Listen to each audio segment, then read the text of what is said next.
Hold on. இன்னைக்கு பிப்ரவரி 1 2026 நிதியமைச்சர் நிர்மலா சீதாராமன் தாக்கல் செய்ய போற 2026-27 பட்ஜெட் மேல உலக நாடுகளே கண்ணா இருக்கு. பாதுகாப்பு, உள்கட்டமைப்பு மற்றும் கடன் மேலாண்மை, இந்த 3 துறைகள்ல தான் இந்தியாவோட வளர்ச்சி வேகம் ஒளிஞ்சிருக்கு. The strategic master plan is here. இதோ அந்த பிக் 3 எதிர்பார்ப்புகள். 1. டிஃபென்ஸ், பாதுகாப்புத்துறை, ஏவுகணைகள் முதல் AI வரை. பாதுகாப்புத்துறைக்கு இந்த முறை ரூபாய் 7.5 லட்சம் கோடிக்கும் மேல நிதி ஒதுக்கப்படலாம்னு எதிர்பார்க்கப்படுது. கடந்த முறை ரூபாய் 6.81 லட்சம் கோடி. கேபிட்டல் அவுட்லே, ஆயுதங்கள் மற்றும் நவீன தொழில்நுட்பங்களை வாங்க மட்டும் ரூபாய் 2.1 முதல் 2.3 லட்சம் கோடி ஒதுக்கப்படலாம். இது 20 முதல் 30% அதிரடி உயர்வு.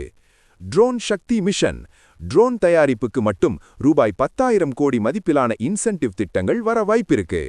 ஆத்மநிர்பர் புஷ், 75% மேலான கொள்முதல் இந்திய நிறுவனங்களிடமிருந்தே, அதாவது டொமஸ்டிக் ப்ரொக்யூர்மெண்ட் செய்யப்படணுங்கிற விதிமுறை இன்னும் கடுமையாக்கப்படும்.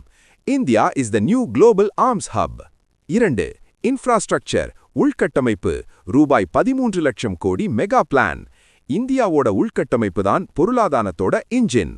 கேபெக்ஸ் பூஸ்ட், மூலதன செலவு கேபெக்ஸ் இந்த முறை ரூபாய் 12.5 முதல் 13.1 லட்சம் கோடியாக உயர்த்தப்படலாம். இது ஜிடிபியில் 3%க்கும் மேல.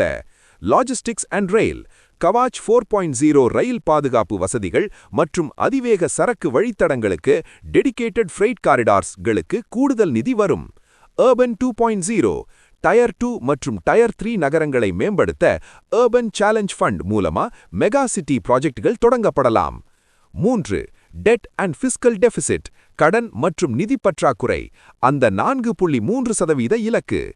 அரசாங்கம் இப்போ ரொம்பவே நிதானமா செலவு பண்ண முடிவு பண்ணியிருக்காங்க. ஃபிஸ்கல் டெபிசிட், நிதி பற்றாக்குறைய ஜிடிபியில் 4.3%க்கும் கீழே கொண்டு வர்றதுதான் main target. Debt to GDP anchor, இனி வெறும் பற்றாக்குறைய மட்டும் பார்க்காம நாட்டின் ஒட்டுமொத்த கடனையும் குறைக்கிறதுக்கான புதிய பாதைய, அதாவது கிளைட் பாத்த நிர்மலா சீதாராமன் அறிவிக்க போறாங்க. ஃபிஸ்கல் ப்ரூடன்ஸ், உலக பொருளாதார நிச்சயத்தன்மையால தேவையில்லாத செலவுகளை குறைச்சு கடனை கட்டுக்குள்ள வைக்க அசெட் மானிட்டைசேஷன் போன்ற வழிகள்ல நிதி திரட்ட போறாங்க. பாதுகாப்புக்கு இவ்வளவு நிதி ஒதுக்குறது சரிதானா, இல்ல கல்வி மற்றும் சுகாதாரத்துக்கு அதிகமா கொடுக்கணுமா? நீங்க என்ன நினைக்கிறீங்க? கமெண்ட்ல சொல்லுங்க. ஒவ்வொரு யூனியன் பட்ஜெட் 2026 லைவ் அப்டேட்டையும் மின்னல் வேகத்துல தெரிஞ்சுக்க எங்களோட ஸ்டே டியூன்ட். உண்மைய லவுடா சொல்லுவோம், குயிக்கா சொல்லுவோம். This is Gladiator signing off. Keep watching. Bye bye.